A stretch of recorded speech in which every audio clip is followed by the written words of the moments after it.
We have breaking news that Donald Trump is fleeing the G7 summit after a humiliating day on the world stage to return to the White House and head to the Situation Room as conflict erupts in the Middle East. Now, this could also be because Donald Trump was furious after being humiliated in front of world leaders that he himself is trying to create conflict with. But as conflict erupts all over the world, what is Donald Trump doing?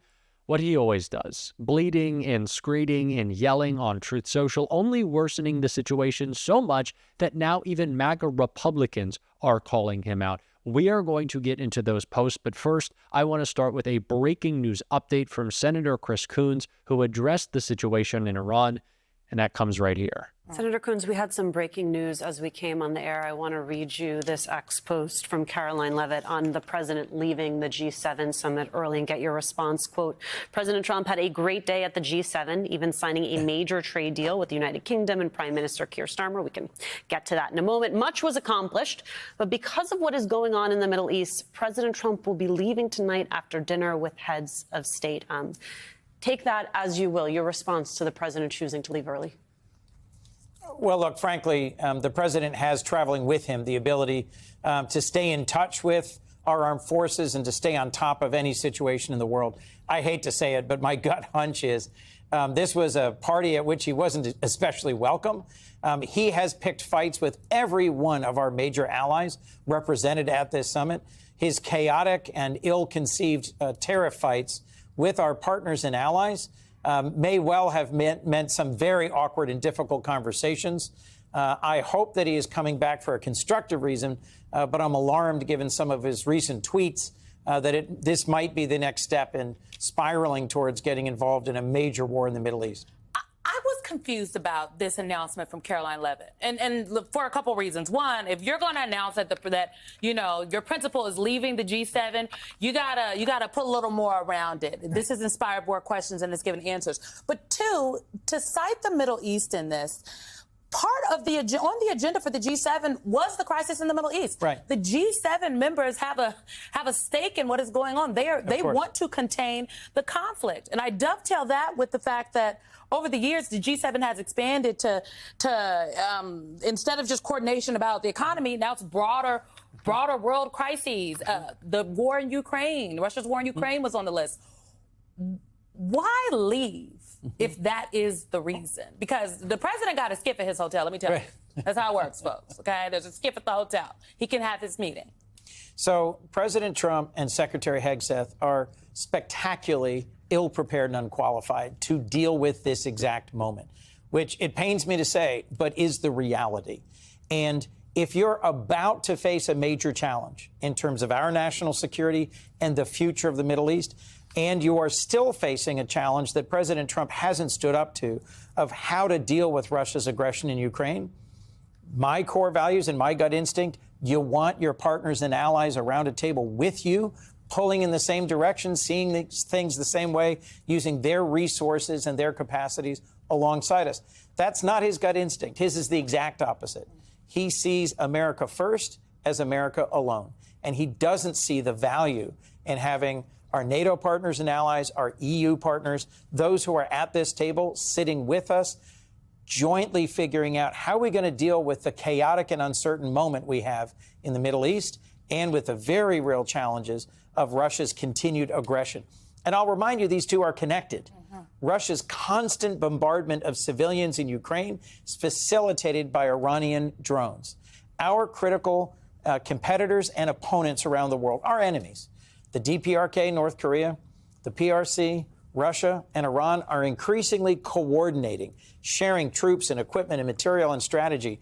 And we don't see a strategy out of the White House for how to deal with it. And I don't think we're prepared for a full-scale conflict in the Middle East. At such a tumultuous time, Donald Trump is by far the worst person to be leading this country. And MAGA Republicans think so as well. We saw Donald Trump scream at Tucker Carlson during a press conference today over his criticism of escalating the conflict in the Middle East, how Donald Trump is breaking with his no new wars promise, how he's not the America First president he promised to be. And Marjorie Taylor Greene is backing that claim by Tucker Carlson. We're going to get into that after we see the post that Donald Trump is making right now as the U.S. might be escalating this war. Just take a look at how our leader is responding. As Donald Trump was leaving the G7, he wrote 3 posts on Truth Social. Iran should have signed the deal I told them to sign. What a shame and waste of human life. Simply stated, Iran cannot have a nuclear weapon. I said it over and over again. Everyone should immediately evacuate Tehran. America first means many great things, including the fact that Iran cannot have a nuclear weapon. Make America great again. Donald Trump also wrote, someone please explain to kooky Tucker Carlson that Iran cannot have a nuclear weapon. In response to these posts from Trump, Marjorie Taylor Greene is now backing Tucker Carlson. Marjorie Taylor Greene defended Tucker on Monday after Trump called him kooky for opposing further U.S. involvement in Israel's attack on Iran.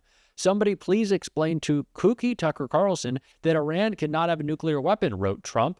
Reacting to Trump's attack, Greene posted a photo with Carlson and wrote, Tucker Carlson is one of my favorite people. He fiercely loves his wife, children, and country. Since being fired by the neocon network Fox News, he has more popularity and viewers than ever before. He unapologetically believes the same things I do, that if we don't fight for our country and our own people, then we will no longer have a country for our children and grandchildren. And foreign wars, intervention, regime change put America last, kill innocent people, and making us broke, and will ultimately lead to our destruction. That's not kooky. That's what millions of Americans voted for. It's what we believe is America first. So not only is Donald Trump only escalating tensions abroad with every idiotic action he takes, he is encouraging a MAGA civil war by not honoring the promises he made to Marjorie Taylor Greene or Tucker Carlson. And what I am ultimately expecting Trump to soon be posting is that all of this is somehow Joe Biden's fault. That this war, of course, like everything that's ever happened before or after the Biden presidency,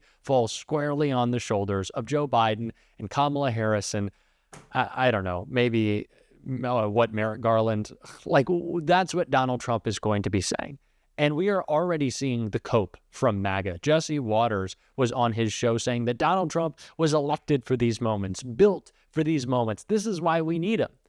But I thought we needed him because he didn't let wars start, that he's the master negotiator, that there would be peace across the world. The pro-peace ticket, right? The pro-peace ticket. But no, of course not. Those were all lies.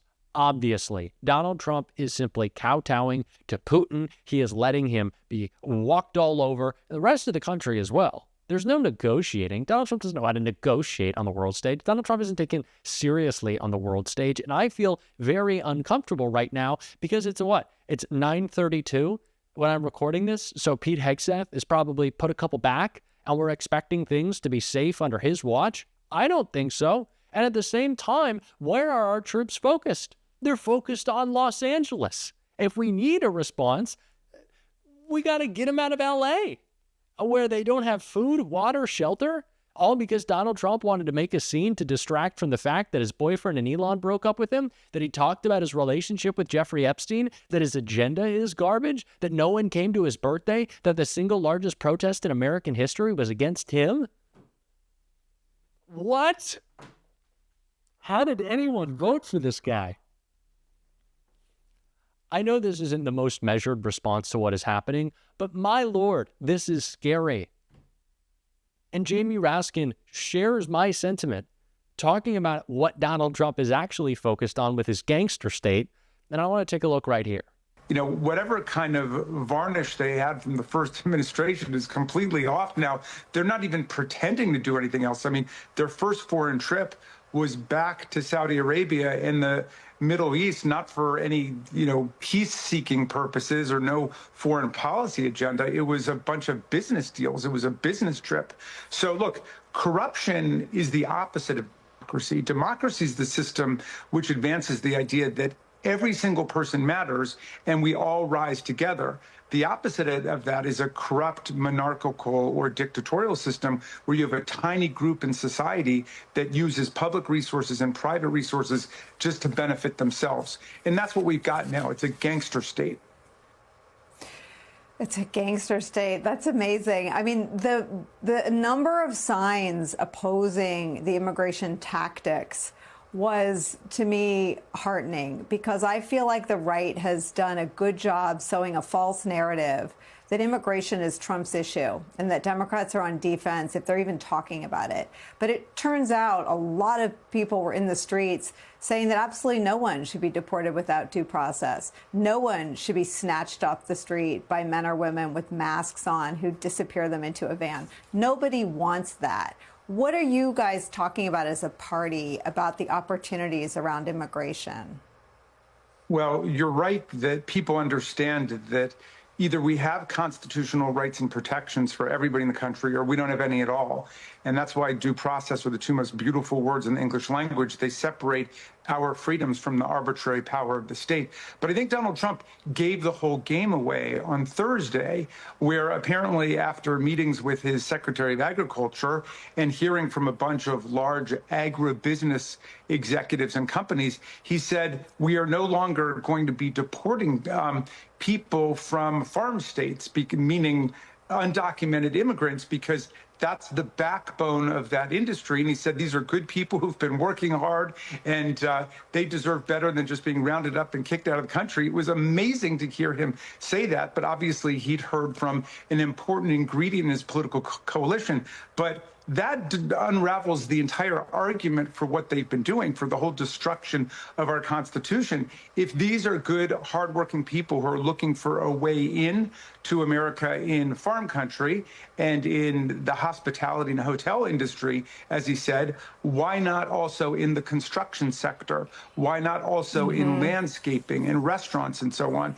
But now he's pivoting to just make it a war against democratic cities. And he's not even talking about immigration so much anymore. He just wants those scenes of violent confrontation between a federalized National Guard or the Marines and people who live in cities that have Democratic mayors or states that have Democratic governors. I mean, that's much more of an agenda to create a political civil war in America. And that's exactly what the vast majority of American people don't want. So I think that we're getting to that moment of the emperor has no clothes at all, because he seems to be calling off that idea of the mass deportation. And look, I welcome that. I think we should come together and talk about a bipartisan immigration reform bill that everybody in the country can get behind at this point. In uncertain times, we are uncertain if our president has his mind on straight and if our Secretary of Defense hasn't had, 3-4 cocktails already.